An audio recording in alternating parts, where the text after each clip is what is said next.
Rabbi, so welcome back to Yerushalmi Eruvin. We're holding Samach Zayin Amud Beis. Now we did halacha test yesterday. We're up to the Gemara on it. Just to say, we were discussing in the halacha there about opening a door in the street in Yerushalayim, and then the question is where the lock is and so on. Now the Bavli asks, now Yerushalayim was surrounded by a wall. The walls were locked at night. So Min HaTorah had a din of a private domain, not the street. Only b'drabanan, it was maybe a Carmelis. And yet the Chachamim are asking Rameah from various stories here. He's talking about carrying from a house to a street, but basically what wants to say over there, the story in our Mishnah was talking about after the breaches, the walls were breached. So Yerushalayim didn't have a din of Rosh Hashanah anymore. Okay, we're up to the Gemara here. Yeah, Ravacha v'Chinna b'Shem Kahal ein halacha Rameah. Halacha is not like Rameah, who forbade you to stand in one domain and carry an item in another domain. Allah is like the Chachamim will allow it. Now, according to Rameah, whenever there's no shield, which is required, but there's like a thickness in the wall to make up the shear, it's as if it's engraved. Basically, you've got the shear. So a hole in a wall above 10, which hasn't got 4x4, but if the thickness of the wall is enough to create a 4x4, then that hole is considered a private domain. Yeah, so now we're going to discuss Rameah connection to our Mishnah. Rav Abba bar Papaboy, Lama Avad. For what situation does Rameah Esakosin, that Rameah considers a wall as if it's holed out, as it were, to create a shear of 4x4 tvachim to be considered Rosh Hashanah? Does he hold begomum? So that means in a situation where, let's say, one side of the hole was already 4x4 tvachim, and you're just pushing it out, creating more, or maybe he held Benakov, even if there was only a tiny hole, and we sort of expand it in all sides to make a 4x4, not only all the way along, but all the way round it as well. Do you understand? So do you need at least 4x4 in one area, and you can extend it, or can you have a tiny hole and extend it outwards?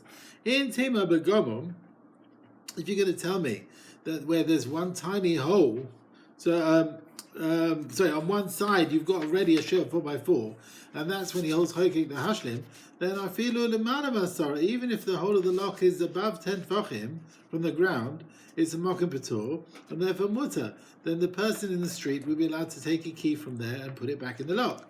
In Tema Banokov, if you're going to tell me he holds this idea of expanding the hole, even if you've only got a tiny hole from both sides, then I feel even if the whole of the lock is below 10 from the ground, also will be forbidden to bring the key from the street to the lock, because basically we're treating that hole as if it's completely full, and it's 4x4 tfachim, and it's considered a Carmelis, and carrying from the street to the Carmelis is Asum Rabbanon.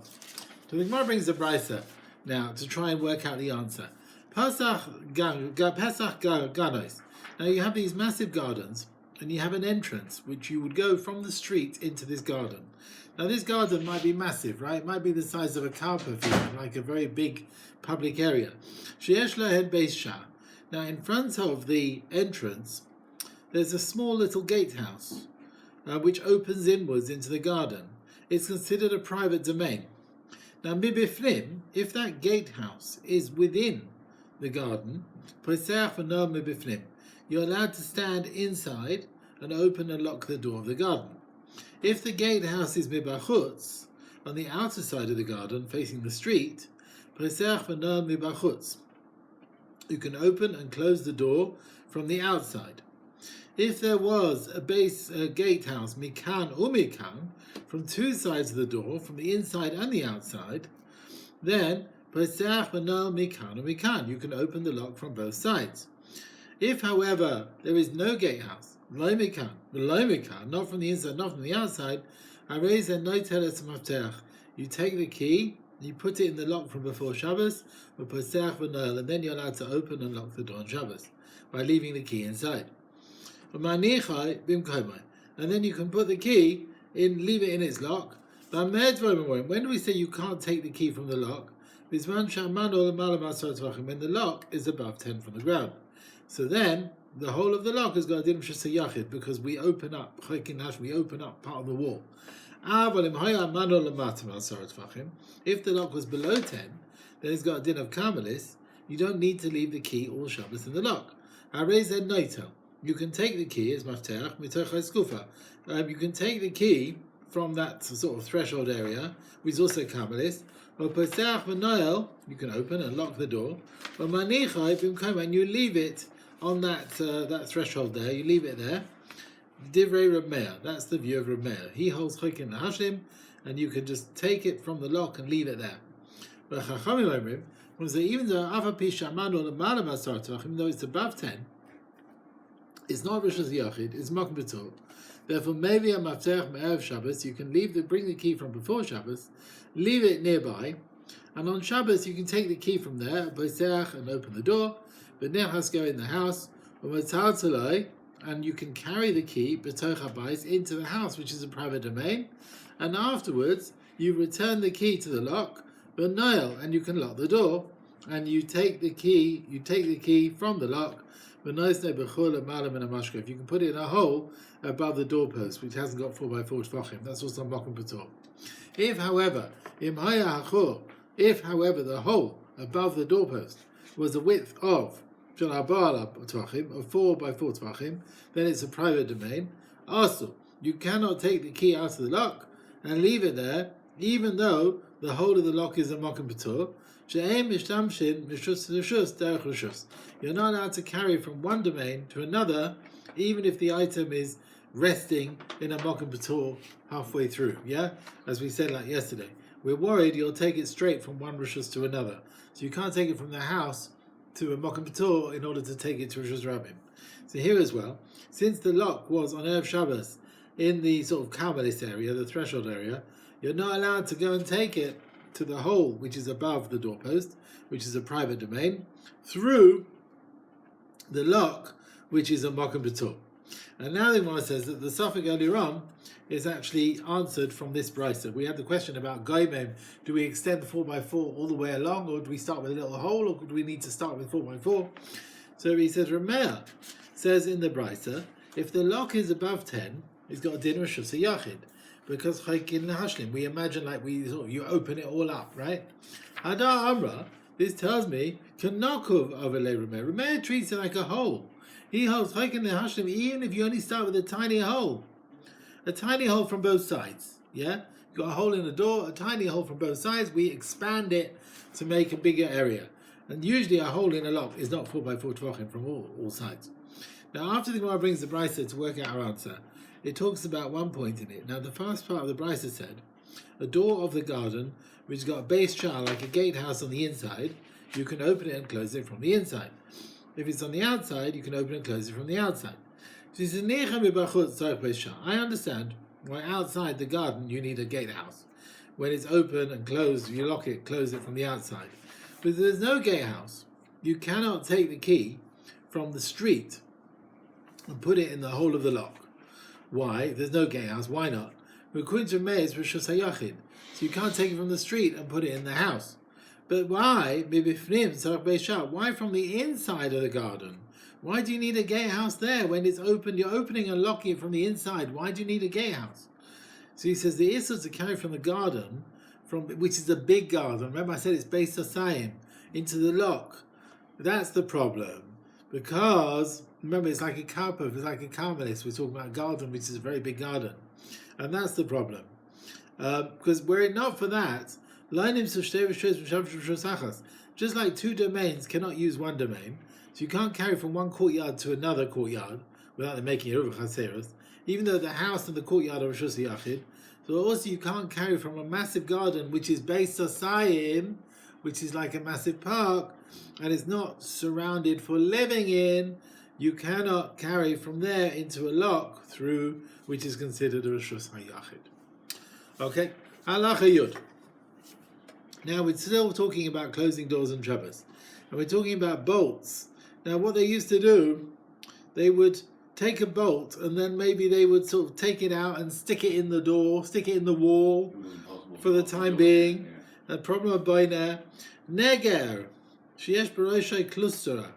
So what is this? It's some sort of bolt. They call it a bolt, which has got, on the top of it, it's got like a handle. And when you like take it out of the hole in the wall or whatever it is, it's got some sort of cluster at one end.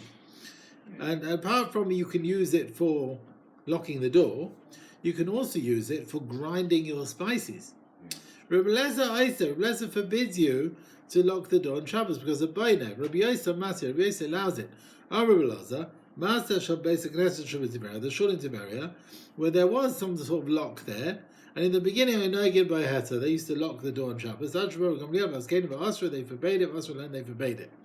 From here we learn, like I've said, that you're not allowed to use this bolt in order to lock the door. Rabbi Yosef said that wasn't the story, it's the other way around. They had a problem, they used to treat it as forbidden. And the Chachamim came and allowed it. So we can learn like what I want to say. Nega, this sort of bolt, as it were, yeah? Which doesn't have this big cluster thing at the end. Hanigra. It's like a knob. A knob of some kind. Hanigra, which is dragging on the ground. So it's tied to the door. It's not hanging in the air. Sometimes it would be tied and hanging, and it's made to open, close. But here, it's not hanging in the air. It's a very long rope, so it's dragging on the ground. Right? So usually, Rabbi Lezer holds, look, it's made for closing the door. So don't use it unless it's like tied to the door. Right? So let's see. Nolan, you can lock this door when it's dragging in the Mikdash, because then Rabbanan and no Gezer in the base Mikdash. But not in the rest of the country. It's dragging you. It doesn't look like it's tied, and therefore it looks like binyan. But munach, and if it's lying on the ground and it's not tied, also it's forbidden everywhere. Rabbi Yehuda said, "Hamunach, if it's lying down muta, it's permitted b'mikdash, because it's not considered binyan on the Torah. But hanigrar, if it's dragging on the ground, it's tied to the door, it's permitted to do it even b'mdina, even in the rest of the country." Okay, so the first half of our mission, we've got machlokes about this thing with a big cluster at the end. Apart from the use of locking the door, you can use it as a mortar as well for grinding your spices. Like the one who allows you to use the lock with this cluster at the end, because he holds Isis Anega, he makes the bolt tafel lakustra, secondary to this pestle as well. Is that what they call it? The grinder? They call it a knob, like a handle. A knob? Yeah, like a handle. We're talking about a grinder. Well, it's the same thing, isn't it? Okay. So he says it's secondary to the use as a grinder. That is the main use. Therefore, it's considered a stam keli, where you're allowed to use it as a bolt, even if it's not tied. But kedivrei ha'isa, the one who forbids you to lock the door with this thing, that's Rabbi Lezer. He holds isa klustra tafel nega. The bolt is the main thing, not the actual grinder element. Ezehu nega. What is this nega? This bolt that's dragging. Then I can't forbid it. Rabbi Yehuda allows it. Oh, Rabbi Yochanan, it's kosher. It may be tied to the door. It's not dragging in the air, and it's sort of dragging completely on the ground. Oh, Rabbi Yochanan, Moshchani Chilfa pushed me. The Herani, he showed me naga, one of the bolts as it were shall base Rebbe. Kosher. It was tied to the door with a rope. And they used it, even though it was not. It was dragging on the ground, it wasn't hanging in the air. And that's like Yehuda in our Mishnah, he allows you to use it even though it's not dragging. Now, in Masechet Shabbos, there's machlokes about a window, let's say a board or something, you close a window. According to Rabbi Lezer, if it's like a window closed thing, if it's tied and hanging in the air, you're allowed to close it, the window. And the Chachamim held, whether it's tied and hanging or not, you can close the window. So we're going to bring another thing from Rabbi Yochanan, which connects the machlokes, the Mishnah, with the Mishnah in our Mishnah. Oh, Rabbi Yochanan, Asi dechida dahacha kistama de taman. So the Tana in our Mishnah, that's Rabbi Yehuda, who allows you to use the bolt, which is tied even though it's not hanging, fits in with the Tana in the Mishnah there, which is the Chachamim, who allow you to close the window when it's tied, even if it's not hanging. But dechida de taman. And the individual Tana in the Mishnah there, which is Rabbi Lezer, who did not allow you to close the window unless it's tied and hanging in the air, that fits in with the Tana that's learned in our Mishnah, which is the Tana Kama, that they don't allow you to close the door unless it's tied and hanging. Rabbi Yosef Bai Kum Rabbi Yami, he asked, Hey Chavdin Uvda, how do we paskin? Amale, he said to him, Min da'am Rabbi Yechon said, Meshchani Chipa ve'erani shabeis Rabbi Chilfi push me. And he showed me Bez Rabbi, Shei Kasha there it was tied with a string, a rope, and they used it on Shabbos, Api Shahaya, that was dragging, and Elatani wasn't hanging. Hadar this tells me, Kub Yehuda, we're lenient, you can use it if it's tied and not hanging, Ovdin, and that's what we do.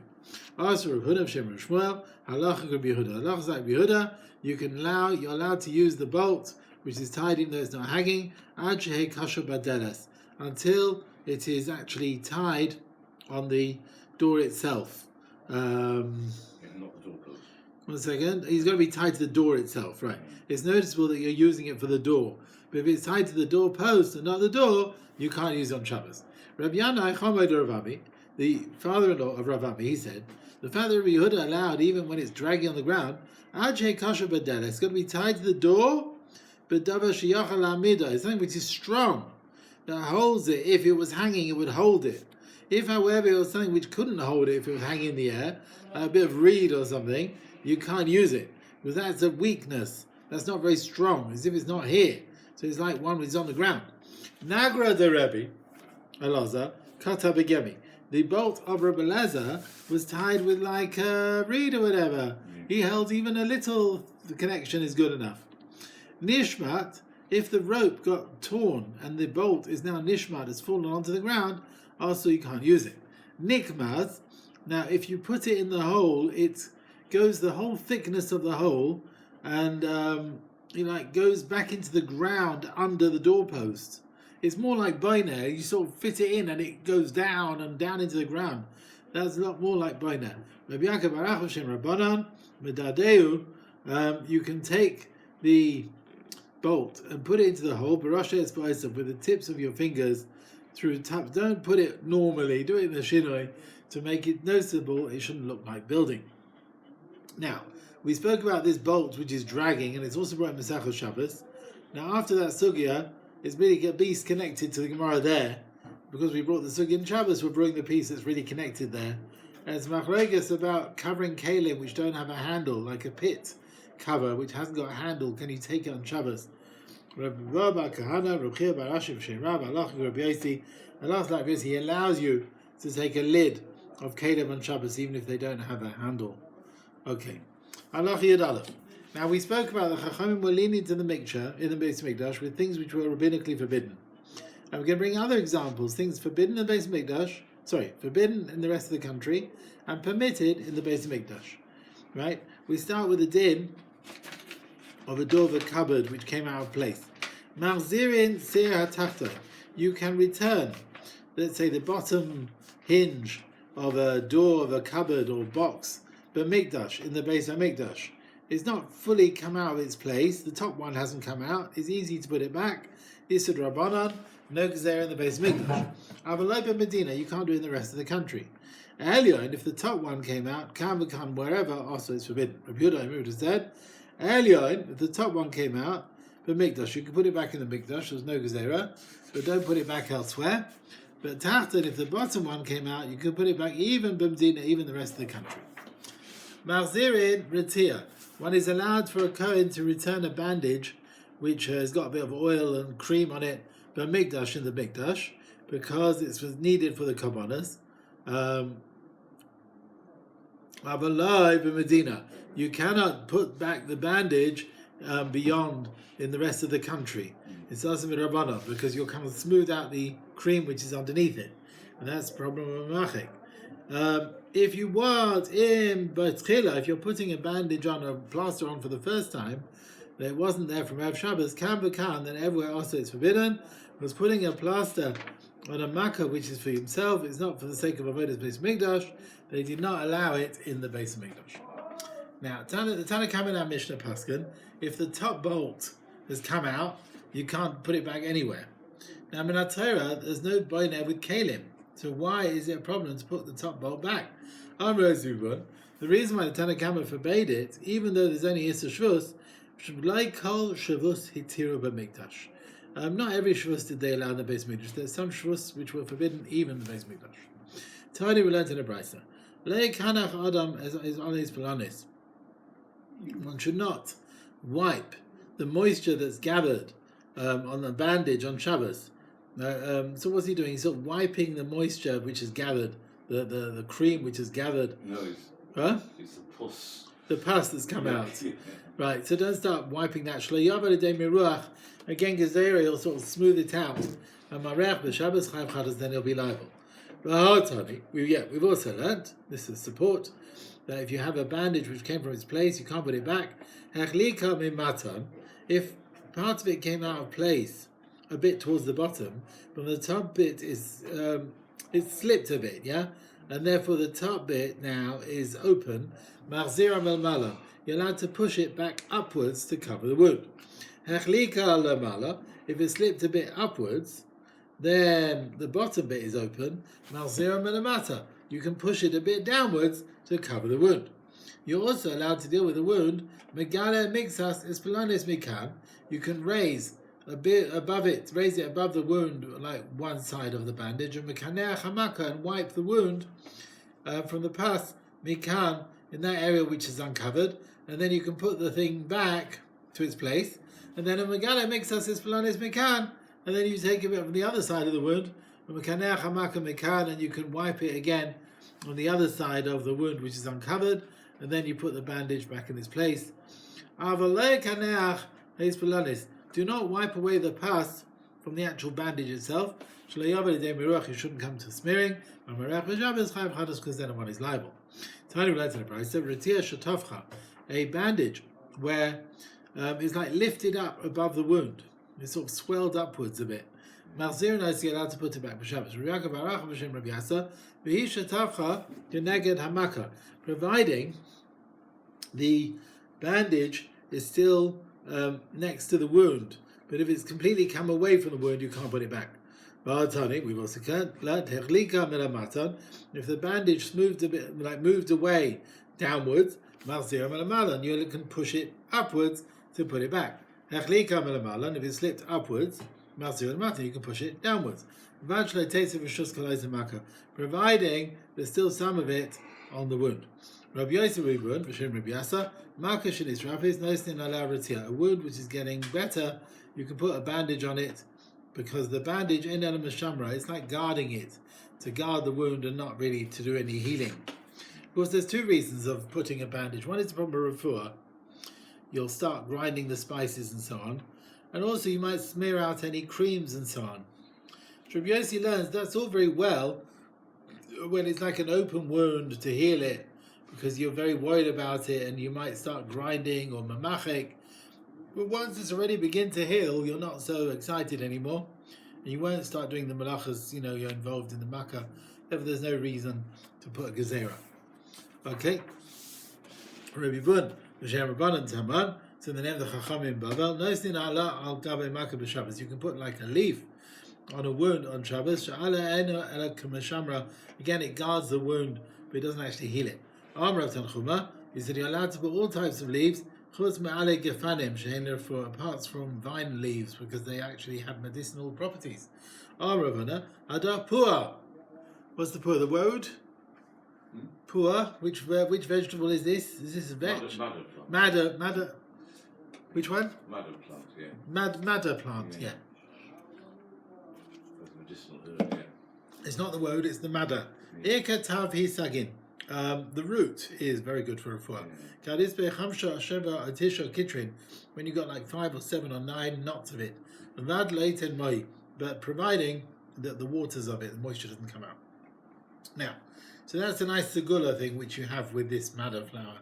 Now, ein kohen pasuk agabimaka b'shem. You can't start reading a pasuk to heal a wound by with saying Hashem's name. But kara al yavrucha, those who say a pasuk on the machla called Yavrucha, also it's forbidden to do this.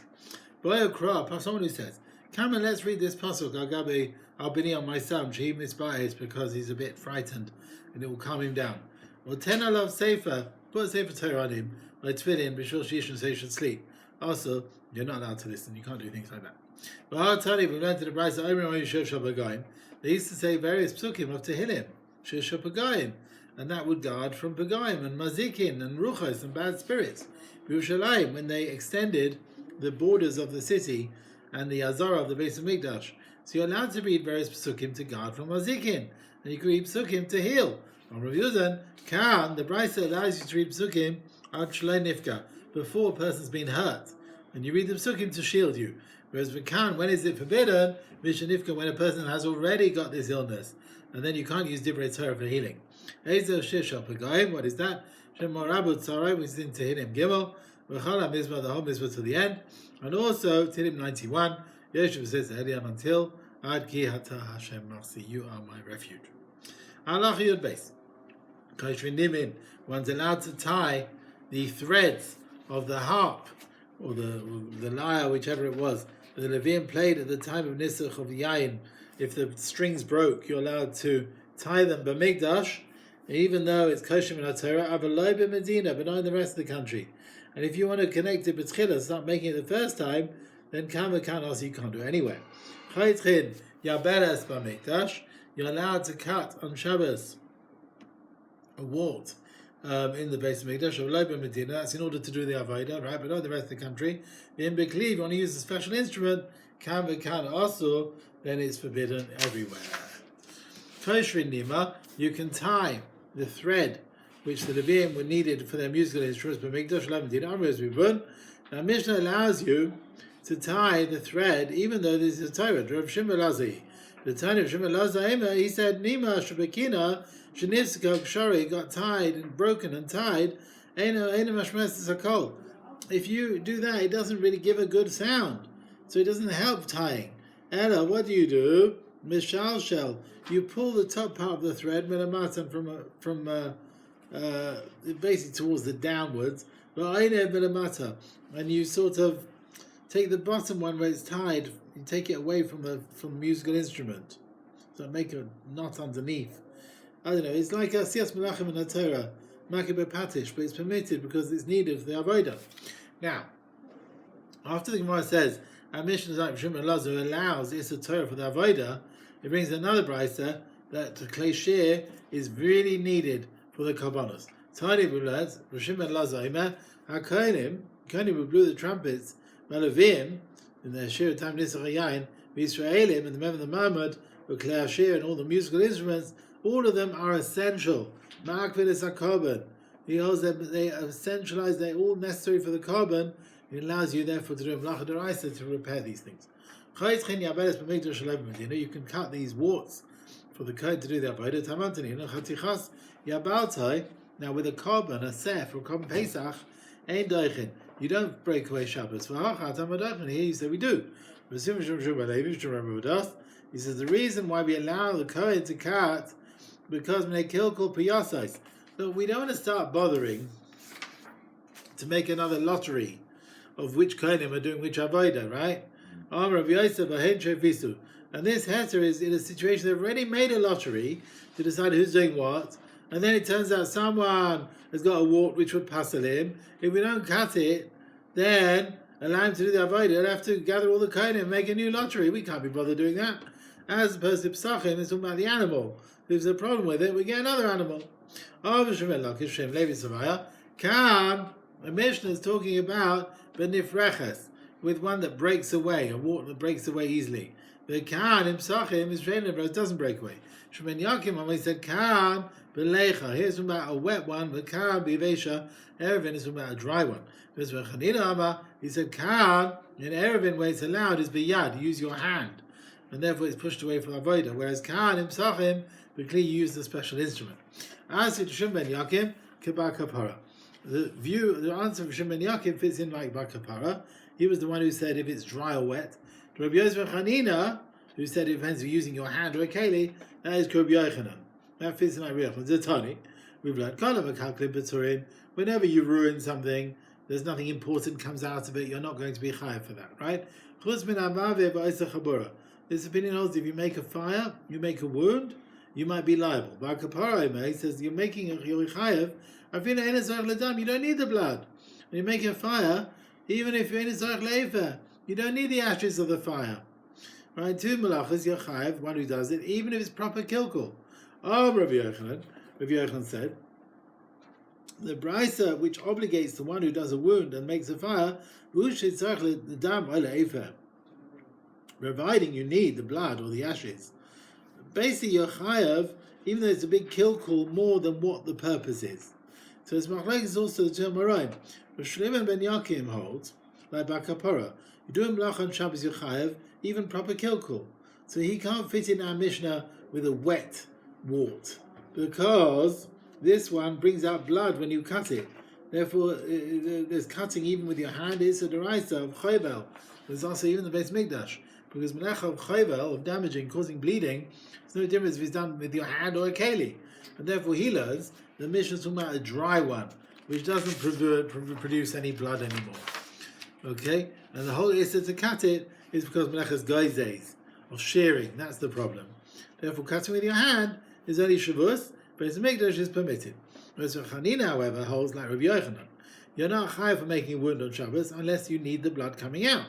So he learns Mishnah is talking about even a case where it's a wet wart, and cutting it you don't need the blood which comes from it, so you can't be chayav chovel, only a problem with goizes. And if you do it with your hand, there's no problem, it's only a Shavuos, and it's permitted for the sake of avodah. Now another answer to the steer of the Mishnah is, Rav Acha Rav Chanina, L'Shem Rabbi Yochanan, can both cases Mishnah Eruvin Amsachim Beleich Anan Kiyamin, talking about a wet one, V'hu Sheitzorch Ledam. The Mishnah is Tzachim, is talking about a case where you need the blood coming from the cutting, and therefore cutting the wart, there's Issa Torah of Chayvel. It's not pushed away because of the korban. Whereas Mishnah Eruvin is talking about a case where you don't need the blood. And that's like if you're Rav Yochanan, there's no Issa because of Chayvel, it's a problem of Goizes. If you do it with your hand, there's no problem of Shavuos, there's no problem of Goizes, and it's pushed away for the sake of a korban. Therefore the Mishnah says you're allowed to cut the wart for the sake of avodah if you do it with your hand. Halacha Yud Gimel. Kohen shelaka be'etzbai. A Kohen who has a wound in his finger. How are we going to do? I don't know if we'll manage. Kohen shelaka be'etzbai. Kohen chalav gemi. You can tie a string, a bit of rubber or something, a reed, b'mikdash, in the Beis Mikdash, because you need it for the avodah. You can't show this wound at the time of avodah. Avaloi b'Medina, but not in the rest of the country. If you want to do it on your makkah lahitzi dam, you want to sort of do it to cause blood to come out, come also it's forbidden everywhere. Boizkin, we can grind salt, melach hagabe hakevesh, put it on the ramp of the mizbeach. B'shvil shalayachlik, so the kohen shouldn't slip, but you can't do the rest of the country. Mamalin miboir hagoyla, you can fill up water. There was a special well which was in Lishkas Hazara. Begalgal, they had a whole wheel mechanism, the Shabbos, where the buckets were attached to it. Even though the rest of the Beis Mikdash, they forbade you to use this whole wheel mechanism. And similarly, the Chacham allowed you to do it mibar hagodol, which was a separate container of water, mibe'er haker, in a cool well, a separate area, even though it wasn't in Beis Mikdash, but only on Yom Tov and not on Shabbos. Okay. So these are the ones you could use. Yehuda Berebi Amar, he says, Lo shanu, when can you tie this thing on your wound, on your finger, elegemi, like a reed? It's not a garment. Benigyaid, like a small belt, also is forbidden and needs to be got because you're wearing too many clothes. So everybody want to say Yitzhak Begadim Kechis Begadim, having too many clothes is like not having enough. Rabbi Yaakov Aracham Shem Rabbi Yasa, he says to Rabbi Chanina. No, it says the problem is Rabbi Chanina, the Isra is Chatzitza. To Amar Rav Chanina, he said, nothing must come in the way between the garments and you. Lebein beged, lebein beged, lebeged, or between one garment and another garment of kohanim. So if there's no problem with chatzitza, then you can put it on your body. If it's something where there's no clothes there, it's fine. Adante to Rav Chanina, went to Rav Chanina then, Ezo Yitzhak Begadim, what would be extra clothes which passes avodah? Shtei kutana is 2 shirts, Shtei misnebes 2 hats, Shtei mechasayim 2 shorts, Shnei avetim or 2 belts. According to Rav Chanina, what about Kohen Shlaka Be'etzbai, V'karach alav avneit? He got a wound on his finger, he ties some sort of belt around it. Kol Shem avneit apostle, is every wearing an extra belt, is that a problem? Or maybe ain't apostle ela, but mabush, and if you wear it like the way you normally wear a belt. Very good question. We have no answer. Tani Ulezin Abraisa, Ma'alim, B'diovit. You can take wine from a barrel to another barrel with like a bent reed, or moitifin ba'adok, and drip water from a keli called adok on a metal keli. Basically, it will make a noise for a sick person to help him sleep. The Shabbos. Now, first, it talks about this diovit. Malin b'diovit. Diovit is a keli which we call mashta miha. Right. Now, what about a second keli we use? Second type of keli, matifin ba'adok. You can drip water through the keli called adok. Some say erura. Some say you do it to wake up the challah from his sleep, so it doesn't make a musical noise. Called kanisa. And some say that no, it makes a nice noise, and because they do it to cause the person to sleep. If you have a courtyard which had rain, there was a mourner's house or a wedding house, and you're worried that all the rain will gather there, and you can take some straw or meraded, and you spread it out in the courtyard. Don't do it on Shabbos like you do on a weekday.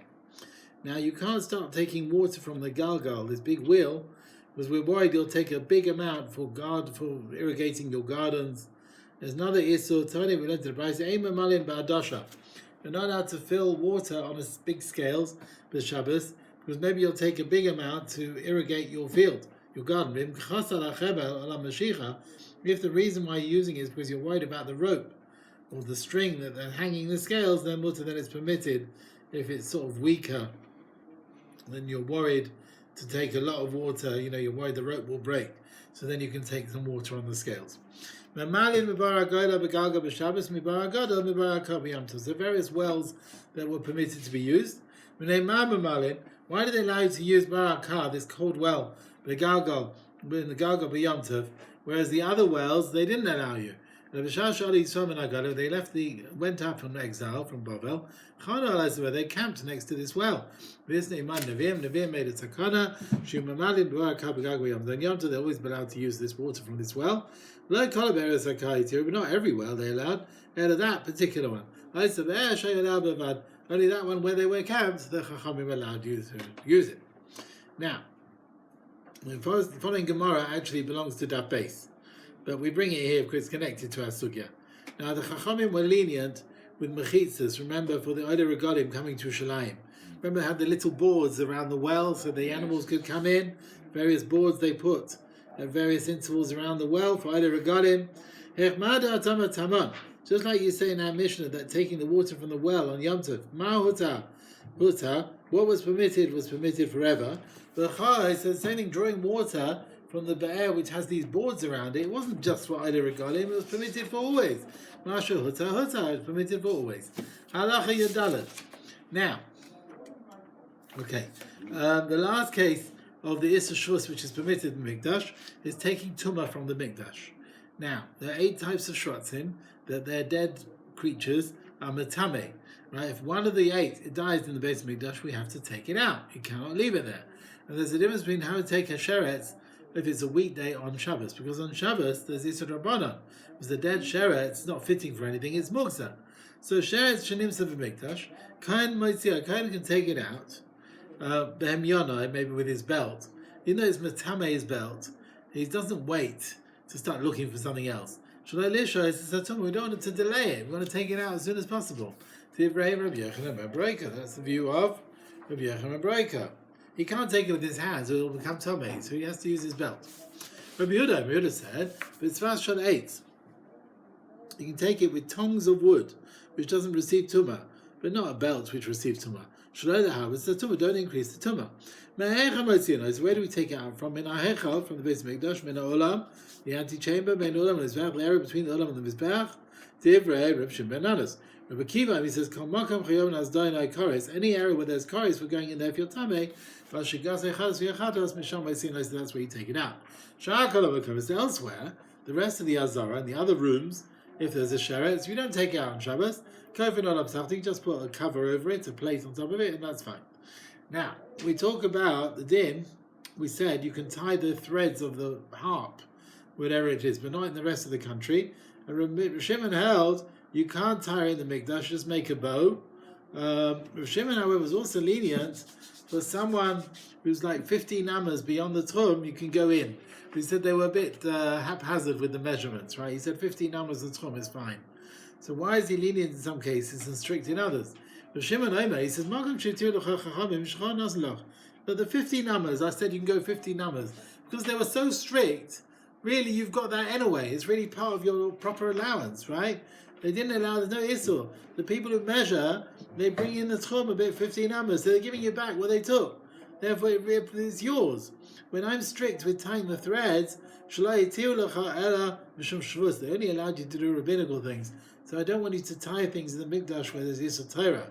I only allow like bows and things. The insect that was found in the base of Mikdash, he said to Yehuda, you say the Kohen should look for wooden tongs to take the thing out.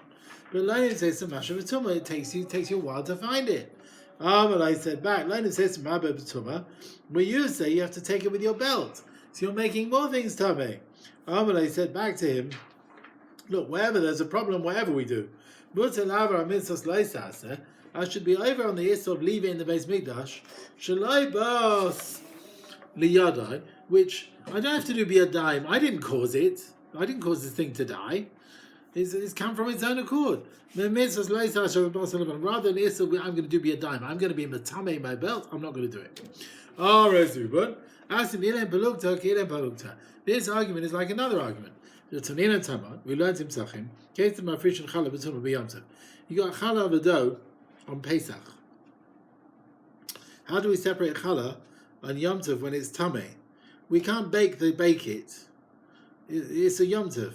And we can't leave it. It's a chametz. Rebbe Lezer says, don't give it a name challah until the dough gets baked. And then the baking will be permitted on Yom Tov, and the challah won't come to the chibutz. Then Besorah, he says you should separate challah before baking. And then tatil l'tzonein. Take the challah, put it in cold water so it shouldn't rise. So we're not responsible for that sort of chametz in our domain. And a mafrashta, separate the challah before you bake. And leave it till Masi Yom Tov. If it rose, then it rose. Now, Rabbi Shua said to Rabbi Lezer, you say just leave it to burn. Lenin says to Kesev Kodshim beyond, like burning Pasul Kodshim on Yom Tov. Rabbi Lezer said back, you can't burn the challah, but what they leave it in the oven, you just left it in the oven, they're just burning of their own accord. There's no issa to allow Kodshim which is Pasul to burn. Rabbi Lezer says, Yeshua, you want to say can leave the challah to get it to rise, just leave it and you don't bake it. Lenin says you're over on those Yisurim. It's better to do a loisas which you've not done, but you've not done it with your hands, just holding on to that in your domain. You're over, it's Sheval Tasa, you didn't do anything, you're separating challah, and it goes and rises of its own accord. It's better to do that rather than the loisas that come to you. So Rabbi Yehuda, in the Machlokes Mishnah about removing the tumah, fits in with the view of Rabbi Yeshua in Psachim about challah which is tamei on Pesach. It's better to be over Yisur Torah without an action than be over Yisur Tumah b'yadayim. So the same thing in our Mishnah, Rabbi Yehuda says it's better wait from removing it until you find a tongues right which you're not receiving tumah, rather than removing it with a belt and you'll be metamei b'yadayim, you'll be metamei the belt. Tamantanina, we've learned in Zvachim blood of karbonos. And it's tiny matanachas, like let's say Masa Behema needs one blood application on the Mizbeach. And he got mixed up the blood with other carbon, which also needs one application. One and one get mixed up, no problem. You do one. Matanaba, 4 and 4 get mixed up. You do 4. Matanachas, 4 and 1. Now what do you do? Something which needs 4 applications gets mixed up with something which needs 1 application. What do we do? Give 4. Give 1. If you give 1, you're doing less than what you're meant to do. Rabbi Shua you're doing 4 on something that needs 1. Rabbi Shua said to him, even if you're over Baal Tosef or Baal Tigra, it's better to do 1. I'm not being over b'yadayim. But Tigra, yes, I'm not doing what I'm meant to do, but it's not used to be a dying. It's better to do that rather than a leisas that's come to my hand. So Haman said, we've learnt in the Goyim with the Tara of a Matzora, and he's standing at the Nicanor gate. Hichnis Roshai, he puts his head in. V'nasan, the Cohen takes from the blood and puts it Atanuch Oznoi on his right earlobe. And then he puts his hand in, his right hand. V'nasan Abayad Yada, and the Cohen puts it on his right thumb. And then he puts Raglai, you put your right leg in. And then the Cohen puts it on his right leg. Rav Yehuda says, if three of them, he could put in one go, he put them all three at the same time. Now the Gemara holds, Machlokas Tanakam Rav Yehuda, in the Goyim, is it better not to increase Tumah in the Mikdash, or not to leave the Tumah there? So Mechava Shitas Rabbanon, we have a stira in the view of the Chachamim in the Goyim goes against the view in our Mishnah, which is Yerushalmi Masechet Eruvin Daf. In the Goyim they said, Asel Laharim, don't increase Tumah in the base Mikdash. So Matzora, don't put all three in one go. But in our Mishnah, he says, Mutter, you're allowed to increase Tumah in the Mikdash and use your belt. Taman, Gemara answers, over there, in the Goyim, why they forbid the Matzora to do all three in one go, the reason is Shema Yachas Reish Ruba, he might took his whole body into the Zara, but Anish Kares will get Kares. But here, the Kohen can take it with his belt, because it's only Machnes Kelim to Mei Mikdash. The problem is only, you've got Tamei clothes in the base Mikdash, but it's not Kares. Therefore, he allows you to do that to reduce as much as possible the time it takes that the Tumah is in the base Mikdash. We have a contradiction in Rabbi Yehuda. Taman Amar, in the Goyim, he said, Mutter Laharim, you can increase Tumah with the belt. Here he says, Asel Laharim, you shouldn't increase Tumah in the Mikdash. So Taman, with the reason why he holds Matzora has to put three in one go, and not one after the other, we don't want to bring Tumah in the Mikdash three times. First a head, then a thumb, then a leg. 3 times you're bringing Tumah. But here, we're not bringing Tumah, new Tumah. Tumah, you're doing Mevifrimi. The Tumah is already here. The insect is already here. Right? It's already here. We have to take it out. We can take it out without wasting time and without new Tumah. We can take a tongs of wood, easy to find, and take it out without bringing new Tumah in the base Mikdash. And Rabbi Yehuda said to Yerushalmi Masechet, even if you're going to tell me that we have to take the Tumah with the tongs of wood, and that's a delay, but that already is better than taking it with a belt. Even though both solutions, you're over on Issur. Because Mutar L'Lamra Mitzvahs Leisaseh, it's better to have a Leisaseh of leaving Tumah in the Mikdash. Shalai Basel Yadai. Well, look, you didn't cause that. You're not doing Issur B'Yadayim. You didn't bring the sherets here. It's better to do that. Mitzvahs Leisaseh Shabasel Lefanov. The Leisaseh which you're being over Kumba say, you're being Matame your belt. Now he said, and where do you take out the sherets? Rabbi Kiva said, where there's Kores areas, that's where you have other places, just cover it. Now, if a Kohen did take out a sheret from a place where there's Kores, and when he took it out, the sherets fell into an area where there's no Kores there. So he's on his way out, and the sherets fell in an outer building where there's no Kores. He can still take the sherets and take it out. Because Klaneris Lot says it needs to get out, it's fitting to get out. But what about Matzah Acha B'Sidai? He finds another sheret in this secondary area. Now he's dropped the first one, he can pick up the first one. But in this secondary area, he finds the second one. Is he allowed to pick up the second one? It's not a Kores area now. Matzah Acha B'Sidai, Moizia Shneim. Do you take both? Or maybe you only take the one that was meant to come. Now, we don't have the answer to that. Some learn this following Gemara is an answer to it. We'll see. We also said the tongues that make the tongues, they're all made by original tongues. And Tzvasakat Meister Mahavas, who made the first one? Bria Havas, it was Midei Shamayim. Like in Avos it says it was done in 6 days of creation. Oh, and what do you say about this? He says, Achas, from one tongues, Lamdu Kama Tzivisos, they're made to make many tongues. Here as well, Mishvisa Achas, from one rest mentioned in the Torah, Lamdu Kama Shvisos, they learned various dinim of Shvisa, of keeping Shabbos. So someone to say, making one tongues from other tongues, it's not a new idea here. is continuation what we said. We spoke about Cohen taking a sheretz, and then where he drops it, and he finds another one. That the first one is fitting to get out, and the question is, do we take the other one with it? So Ramana answers, he says, you know what? The first tongs was made with another tongs. So, he brought this back. So Rechina is saying, what do you mean by this? How are you answering the question? He said, no. Just like the first tongs made others, so the same thing, when they allowed you one shvus, they also allowed you others as well. So what he wants to say is, since they allowed you to take the first sheretz, they allowed you to take even many other shrotzim that you find, even though it's not an area of koreis.